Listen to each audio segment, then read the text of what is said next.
Do you like Christmas carols? What's your favourite Christmas carol? That's not, by the way, today's question. There is going to be a discussion question, but one of my favourite Christmas carols is one that starts by saying, "O little town of," and then the name of the place where Jesus was born. Can you remember what that place was? But not only that, I wonder if you can remember or work out why Jesus had to be born in that place. So there's the discussion question for us to start off today. In which town was Jesus born?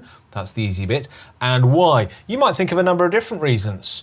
Have a think, pause the video if you want, and then unpause and we'll carry on. Okay, well, the answer, in which town was Jesus born? The little town of Bethlehem, not Beckenham. It sounds a little bit like Beckenham.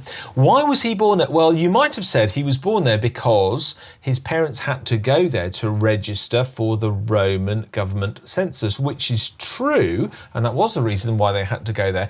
But I'm sort of thinking in terms of a longer term plan. Why did Jesus have to be born in Bethlehem?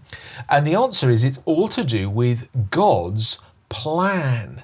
God's plan that goes all the way back to the beginning of time, even before creation itself, and God's plan that goes all the way through to the end of time and to the new heavens and the new earth. And we get a bit of a hint of God's plan in this next bit of Isaiah chapter 11. I'm going to read verses 1 to 3. Now, just before I read it, I need to explain something, which is that in the first verse of this passage, we hear about a shoot and a stump and some roots and a branch and fruit. And if you're thinking all those things sound a bit like a tree, well, you're absolutely right. And if you were watching Thought for the Day last week, you might remember this is not the first time we've heard about a tree or a plant in the book of Isaiah. But this tree is really a person. And he's using the image of a tree to describe certain things about, well, let me just read it for you, and then you'll hear. A shoot will come up from the stump of Jesse. From his roots, a branch will bear fruit. The Spirit of the Lord will rest on him. The Spirit of wisdom and of understanding, the Spirit of counsel and of might, the Spirit of the knowledge and fear of the Lord. And he will delight in the fear of the Lord. So there we are, a tree, but he's also a person. We know it's a person because it says the Spirit of the Lord will rest on him. Not on it, not on the tree or the branch, but on him. He's a person.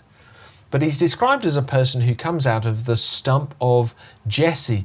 Jesse is the name of a person. My wife's name is Jessica, so she's sometimes called Jessie for short. But this is a different Jesse. This was someone who lived thousands of years ago, and he was a man. And he was the father of King David, who was the best king God's people had in the whole of the Old Testament. And in this passage in Isaiah, we read that Jesse's family, that's a bit like a tree, is going to have a branch that's going to be a person full of God's Spirit.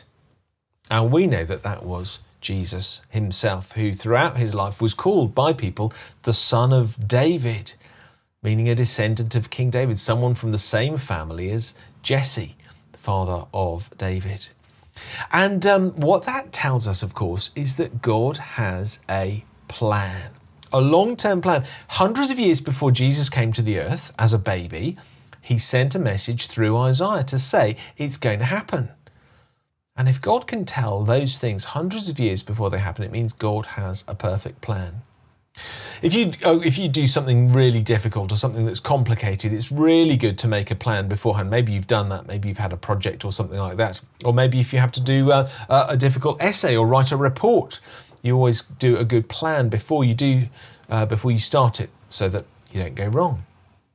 God has a plan for you and for me. And sometimes that's exactly the reassurance we need to be able to live confidently, knowing that God has a plan for you and for me. And his plan is focused on King Jesus.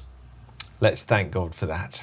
Dear God, thank you that you have a perfect plan, not just for us, but for all people and for all time. A plan focused on Jesus. Help us to trust you and to be confident that you will bring all things to their perfect conclusion. Amen. Amen. Thanks for joining me. Have you been looking out for the animal in each of these Thought for the Day videos? If not, you might have to watch it all over again. Hope not. See you tomorrow. God bless you.